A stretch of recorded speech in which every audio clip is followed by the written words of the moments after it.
Welcome back to my channel. Today's video, as you can probably tell from the title, is going to be my top 5 favorite drugstore foundation video. I decided to throw this together because I just did my 2014 beauty favorites video and 98.99% of it was high end, so I wanted to break all that up and talk about some less expensive options that I think are really amazing by way of foundation. Just to give you guys a backstory, I don't use a lot of drugstore foundation because I have really sensitive skin, and I have just recently got my skin to a place where it doesn't break out all the time anymore. I'm just not willing to risk it going back to the way that it used to be. So I don't use a lot of drugstore makeup in general because once you find something that works, you just tend to stick with it. But I will try to implement a little bit more of it here on the channel, and I will try to at least do review videos and blog posts about it to help you guys out, because I know makeup can get expensive and I want you guys to be able to find really good products that will work for you no matter what the price point is. So I have my 5 foundations. I have my nose here in my planner. This is my work planner. If you guys are interested, and I really kind of want to do a planner video, I know that's super nerdy, but I love planners. I have 2. If you guys kind of want to talk about my planners and goals and how I set up my goals for the year and all that good stuff, then either thumbs up or leave a comment below, and I would actually be stoked to do that. So anyway, let's just get right into it. I have my notes here, and I'm just going to go in any old random order, and I'm going to start off with the Revlon I'm going to start off with the Revlon Colorstay foundation. This stuff used to claim to be a 16-hour foundation, but now it has jumped up to 24 hours. Either way, it does last a really long time. This is a very old, standard, amazing foundation found at the drugstore. A lot of people compare it to the MAC Studio Fix Fluid foundation. If you've ever tried that, then you know what I mean. I don't think these are super similar. I mean, the finish of it is kind of similar. Some little bullet points about this one. It retails for about $12.99 at your local drugstore or Ulta. There are 2 kinds of it. There is an oily version and a normal version. This is the combination oily version. I really don't like this one as much as the normal version, because even though this one is designed to stop excess oil production and to help mattify, I feel like it does so almost too well. I have oily skin, oily combo skin, and typically throughout the day, I might have to touch up a little bit of powder here and there, but it's nothing crazy. With this, the combination oily formula, I don't have to touch up at all, but I also get really cakey, and it clings to like dry patches, which I really don't even have since I have oily skin and I exfoliate often. I've never had that really happen with the normal version. So long story short, I would gravitate towards the normal version even if you are oily, because the formula still doesn't really allow you to get super shiny or produce excess oil on the face. Just make sure you set it with a powder. It's very buildable to full. One pass, you get a nice medium coverage, but you could make this be a very opaque full coverage if that's what you needed. It has an SPF 6. It sets really quickly, so this is one of those foundations where you're not going to want to kind of start on some area of your face and just go banana sandwich and move it around. You're going to want to like kind of buff it out on your cheek, and after that's done, you'll move on to the other part of your face. It doesn't have a pump, so it can get messy. My preferred method for this foundation is a beauty blender. I feel like it kind of shears it out just a little bit, and it makes it look a little bit more natural on the skin and less cakey. And last but not least, it does have dimethicone in it. One of the things that I decided to do when I was doing research for this video, because I wanted to make sure to get other people's perspective and not just mine, because I don't use these on my clients. I couldn't tell you from personal experience how they perform on anybody else's face but my own. But from my research, this is a foundation that did break a lot of people out, and I'm not positive, but I think it's because it has dimethicone in it. You guys have heard me mention dimethicone in my videos before. It's an ingredient that I personally am very sensitive to, and it's also in a lot of primers. So I'm not guaranteeing this, but if you feel like you break out of a lot of stuff, dimethicone is one of those ingredients that is kind of universally bad for sensitive skin. So if you have sensitive skin, start looking at the labels. You might find that the common denominator is dimethicone, and it is in this foundation. If you don't have sensitive skin, this doesn't apply to you. But if you try this, I would beware that there is a small chance you could break out. Other than that, it's a beautiful foundation. I would say this is probably going to suit almost anyone that tries it. It's amazing, and that is the Revlon Colorstay Makeup. One of the things that I decided to do when I was doing research for this video, because I wanted to make sure to get other people's perspective and not just mine, because I don't use these on my clients. I couldn't tell you from personal experience how they perform on anybody else's face but my own.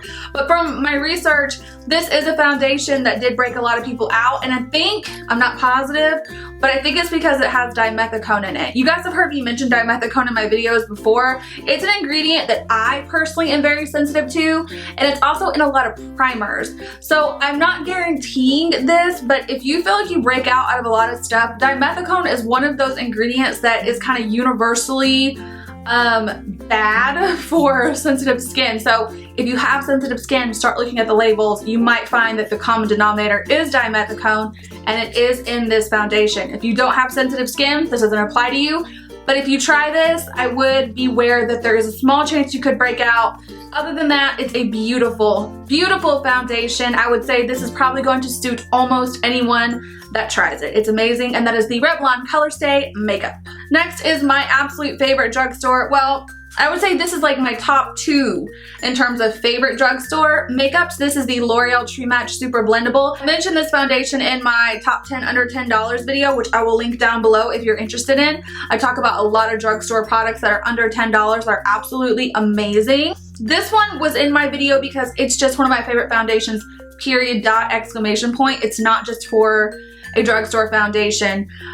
This retails for about $9.99 at your local drugstore, and it comes in warm, cool, and neutral tones, which I think is amazing. I feel like where even high-end foundations kind of drop the ball is there's not enough variety by way of undertone. The L'Oreal True Match line has made that pretty much a no-brainer. And then to top it all off, they have coordinating shades of concealer, face powder, blush, all that good stuff, with the same kind of labeling system. So you would have your color, you might be, like for example, this is Beige Natural W4, which means it's warm for beige natural. That's how your concealers and your face powders will go. So it's super easy to get a full face routine and have it be your exact perfect match.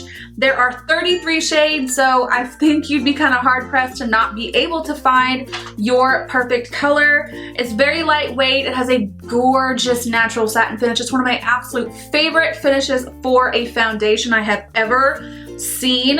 This is a medium buildable coverage. You can easily get this to a full coverage if that's what you need, and I don't feel like it gets cakey. It is very, very lightweight on the skin, and this is one of those foundations that does not break me out. I've used it many times. I mean, I have several bottles of this in varying colors depending upon how tan I am. I love this foundation. It's gorgeous. If you feel like you just cannot find your perfect foundation, I would try this one because it's amazing. It's beautiful. Next is the Revlon Colorstay Whipped Foundation. I really like this foundation. I especially like it for the summer because I don't care how oily you are, nothing is getting through this bad boy. I'm from Georgia, and I can tell you right now, the humidity and the heat, it will just like melt your foundation right off your face, but not with this. And even here in Las Vegas, where we have dry heat and it's a bazillion degrees, this stuff still does not move. There are a couple downsides to it. The number one thing I would say is similar to the Revlon Colorstay original formula, this can get very cakey, so I also recommend doing it with a beauty blender. Beauty blenders just shear out any foundation perfectly. It doesn't lose its cover. It doesn't lay so heavily on the skin. It looks much more natural. There are 12 shades. That's up to 24 hours, and I can tell you from personal experience, it does. I have fallen asleep once or twice in my life with this foundation on, and it has stayed perfectly applied where I put it the day before. And then for good measure, I would go in with something like a MAC Fix Plus just to set it with hydration and make sure that it does look a little bit more on the natural side, because like I said, it can accentuate dry skin. It does have a more of a matte finish, and it says that it's buildable to full. I think that right out of this thing, one coat, if you will, it's pretty close to full coverage. This stuff is very, very pigmented. I feel like it's kind of comfortable on the skin. If you don't wear makeup all the time, or if this is like your first time ever wearing foundation, this might feel a bit heavy.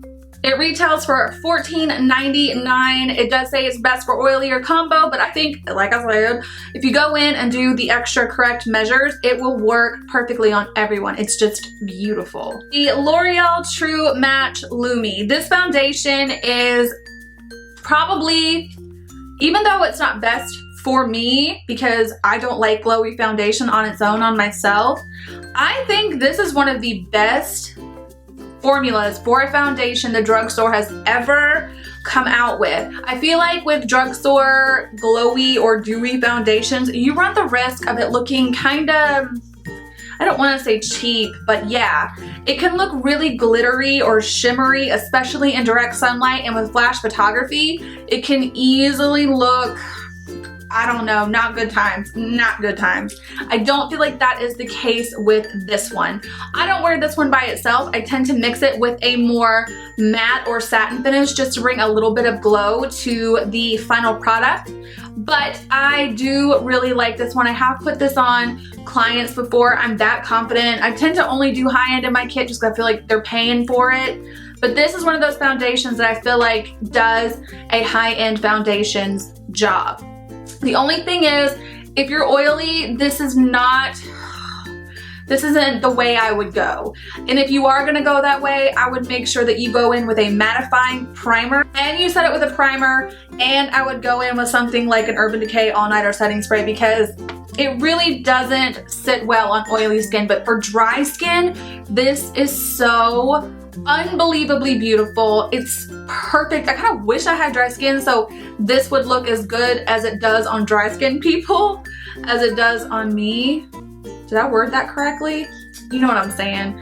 It is phenomenal. The ingredients are actually really, really good for it as well. There are antioxidants and there is also vitamin C and E in here according to the website. SPF 20. It is a light to a medium coverage, so you will have to build it up if you do feel like you have a lot to cover, or just go in with a concealer to spot correct anything you have. It is made of 40% water. So once again, oily skin people, this is not great. Dry skin, it's phenomenal. It does claim to have benefits for the skin over time. It's supposed to help you clear your skin up, and it's also supposed to make it look more luminous on its own. Like I said, I never really get to wear this on its own, but it is beautiful mixed in with other things. Retails for $12.95. L'Oreal True Match Healthy Luminous Makeup, and it has an SPF of 20, and this one doesn't break me out, so I love this stuff. It's beautiful. Last but not least, I have to talk about the CoverGirl Outlast Stay Fabulous 3-in-1 Foundation. This one is definitely the more recent addition to my drugstore repertoire. I discovered this one a couple of years ago when it first came out. I absolutely love this formula. It is supposedly very similar to the Kat Von D Tattoo Locket Foundation. I completely disagree with that statement. I don't think there's any similarity. I hate the Tattoo Foundation. I've owned it and used it for a while and just cannot make it work. This one I absolutely love. Supposedly it's called a 3-in-1 because it has a foundation, a primer, and a concealer built in. I don't know if that's true.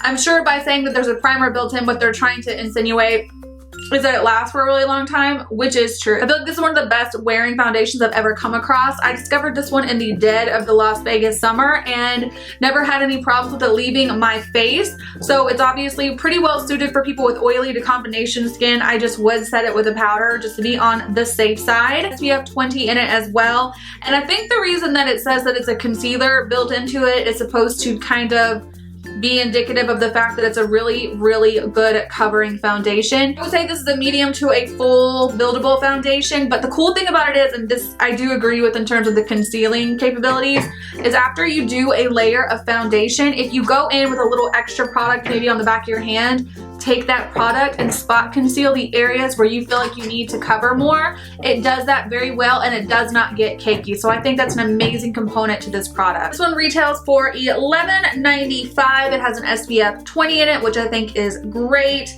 It is good for all skin types. I will say out of all these foundations that I have mentioned, I do believe this one is absolutely hands down the most universally flattering in terms of finish and wear time, and it's wonderful. It doesn't oxidize. guys.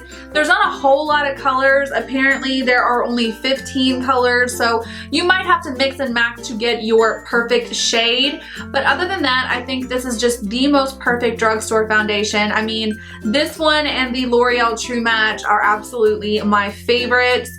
I think both of them out of all of these would be the ones that I would gravitate towards, especially if you are oily combination skin. This would look amazing on mature skin. This would look amazing on acne prone skin. It's just my absolute favorite. The only thing is, like I said, it has dimethicone in it. So if you have sensitive skin, as I mentioned before, this one could potentially break you out. I mean, I hope it doesn't, but I just like to tell you guys that kind of stuff because it's the absolute pits when you find an amazing product and it breaks you out.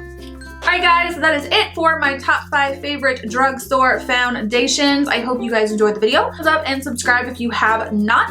Check the down bar for links to all my social media platforms as well as information about all of the products that I have mentioned. I hope you guys are having an amazing day. I'll talk to you very soon. Bye!